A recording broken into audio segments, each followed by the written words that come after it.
The weight loss supplements I worry about a lot. Kratom I worry about a lot.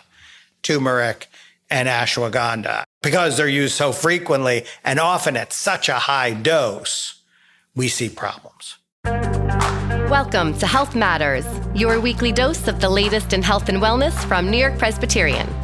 I'm Courtney Allison.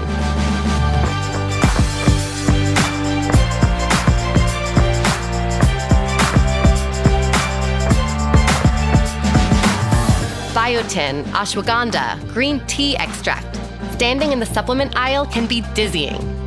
More than half of U.S. adults regularly take vitamins and supplements. But are they helping our health or actually hurting us? On this week's episode, Dr. Robert Brown, Chief of Gastroenterology and Hepatology at New-York-Presbyterian and Weill Cornell Medicine, discusses the benefits and risks of supplements, including their impact on the health of our liver. Dr. Brown shares tips for using supplements safely, which ones to avoid, and guidelines for anyone considering adding them to their health routine.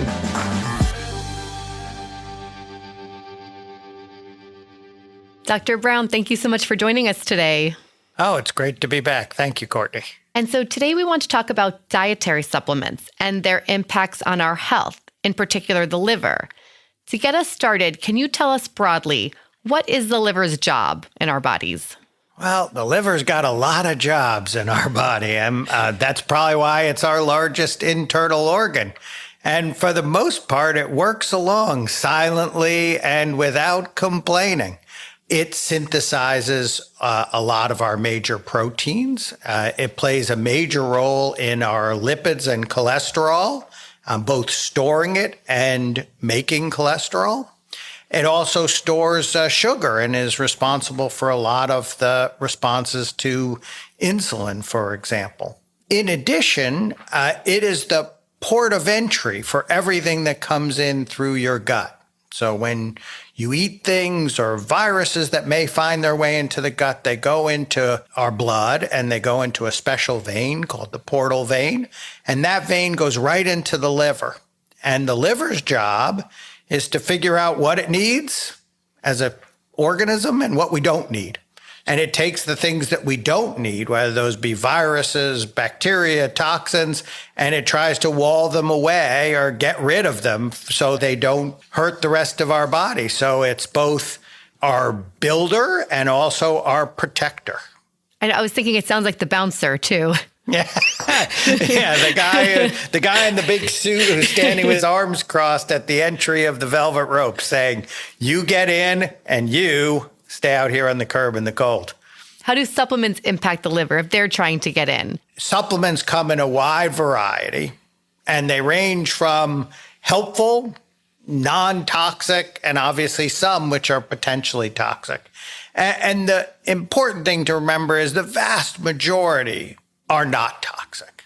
But everything that we put in our body has the potential to cause adverse reactions. And the liver is central in some of those adverse reactions because, as I said, it is both the port of first entry and also it's charged with detoxifying or metabolizing bioactive molecules, whether those be proteins or a supplement. So many of the supplements we take, just like many drugs and medication toxic reactions, will occur in the liver because the liver is detoxifying them and as a result ends up being the victim of any toxicity that's there.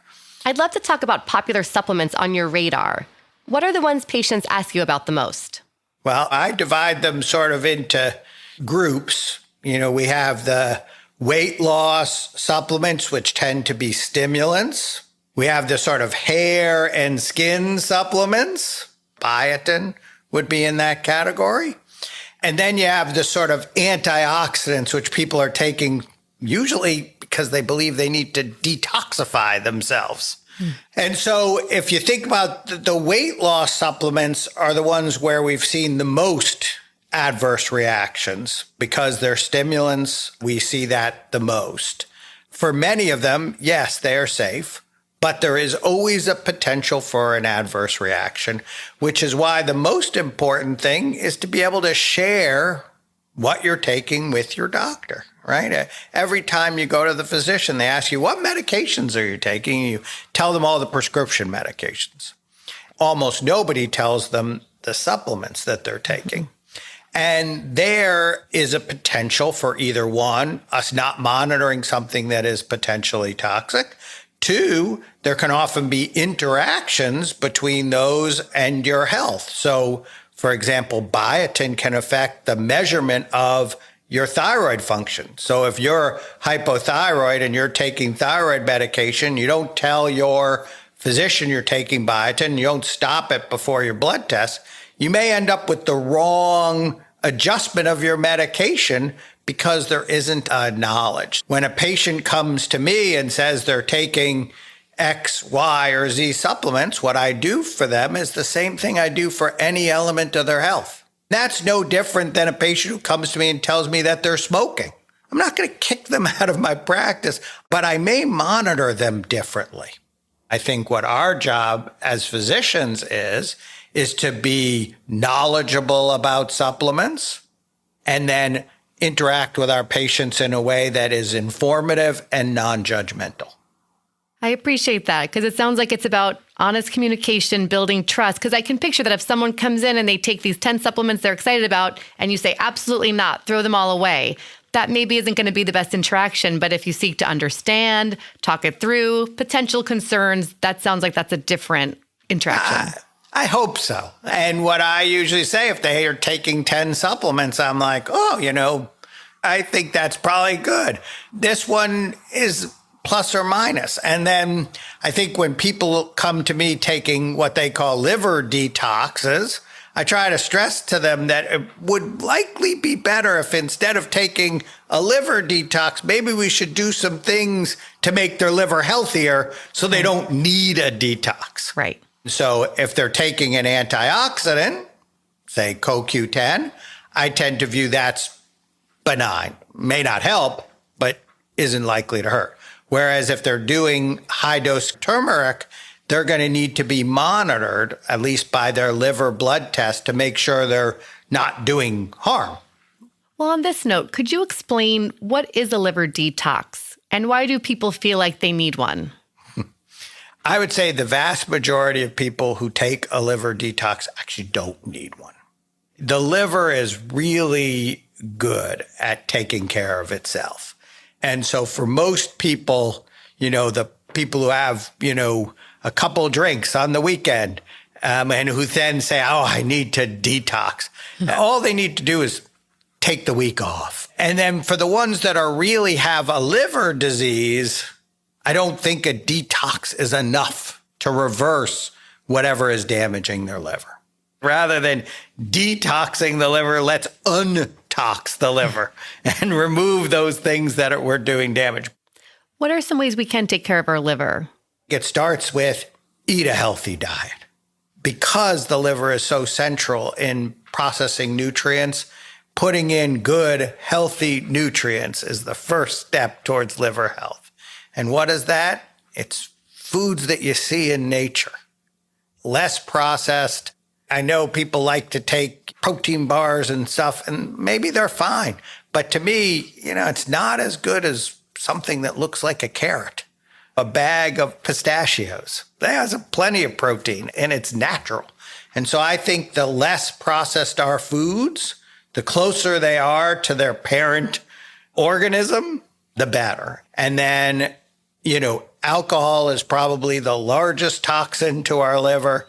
That alcohol should always be consumed in moderation under the safe limits, which is generally viewed as 1 drink per day for women, 2 drinks per day for men, and try not to exceed that on a regular basis.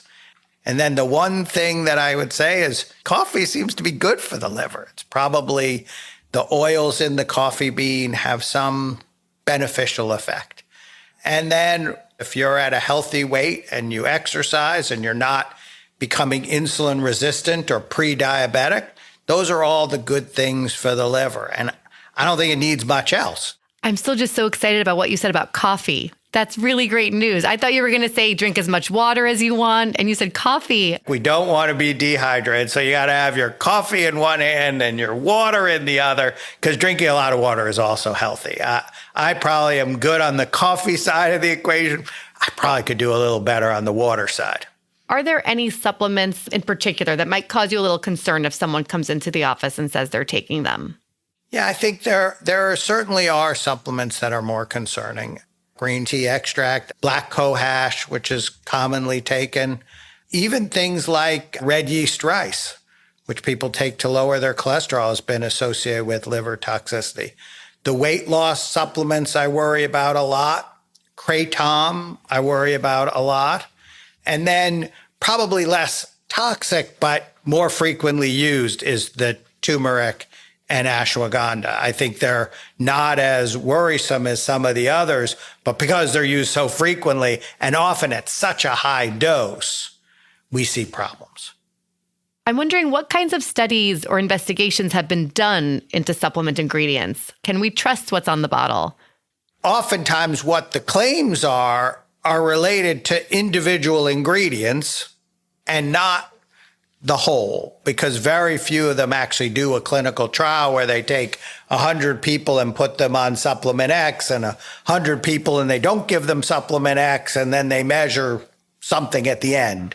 But in general, what I would say is if you can read the ingredients and it doesn't say it has 1,000,000% of the recommended amount of something, you're probably okay. If the ingredients aren't complete, says it has a proprietary blend, then you're putting something in your body you don't even know what it is. And I can't imagine if I walked up to you on the street, Courtney, and said, here's a pill, just take it. Trust me. You would do that. And if you would, Hope not. we got some lessons for you. So if you don't know what's in it, my advice to you is don't take it. And so the issue is that many are fine and some are not fine, which is why I always say when it comes to supplements, it is buyer beware. Buyer beware. And as I said, I don't want people to be in a panic about this. But just like if you take 100 different prescription medications, there can be interactions between those. When people start taking, 100 different supplements or 20 different supplements, they can interact as well. And so just as you probably wouldn't take 20 different medications at the same time unless you really needed them, to me, this is another call for moderation. And what are the impacts of liver toxicity on the different functions of the liver that you described? Yes, if you have a real high toxic reaction, you can turn jaundiced or yellow, you can get sick, you can end up in the hospital. But for many people who are taking things that are toxic to the liver, all they're doing is having low-level inflammation in their liver. And the liver is working away, regenerating, doing all the things it's supposed to do. But with long-standing inflammation, you can also get what we call fibrosis. And fibrosis is scarring. And it probably represents the liver's attempt to wall away the things that are making it inflamed. And then over time, it's that fibrosis or scarring that leads to the problems with liver disease. So cirrhosis, which we all know of as a, bad liver, is just from long-standing progressive scarring that gets the liver to a point where it stops working well. Can the liver recover from damage? Yes, at almost any point. If we remove the inciting event, whether that be a medication or whether that be the effects of alcohol, when we remove that thing that's damaging the liver will both regenerate and remodel. And even the scarring over time can go away. But we just have to recognize it at an early enough stage to intervene before the liver gets too sick. And so, the liver is a great organ because it's robust and because kind of hope springs eternal. As long as we catch it in time, the liver will actually fix itself without needing to be detoxed. It really is an amazing organ. It's as someone who only does one organ, you got to choose one that's cool enough to keep you interested for 50 years. Thank you so much, Dr. Brown. As always, it is such a pleasure having you. I really appreciate everything you've shared about liver, supplements, and how we can take care of ourselves. Thank you. Well, thank you, Courtney. This has been really fun, and I hope we do it again sometime soon. Our many thanks to Dr. Robert Brown. I'm Courtney Allison. Health Matters is a production of New York-Presbyterian. The views shared on this podcast solely reflect the expertise and experience of our guests. To learn more about Dr. Brown's work with patients, check out the show notes. New York-Presbyterian is here to help you stay amazing at every stage of your life. To get the latest episodes of Health Matters, be sure to follow and subscribe on Apple Podcasts, Spotify, or wherever you get podcasts.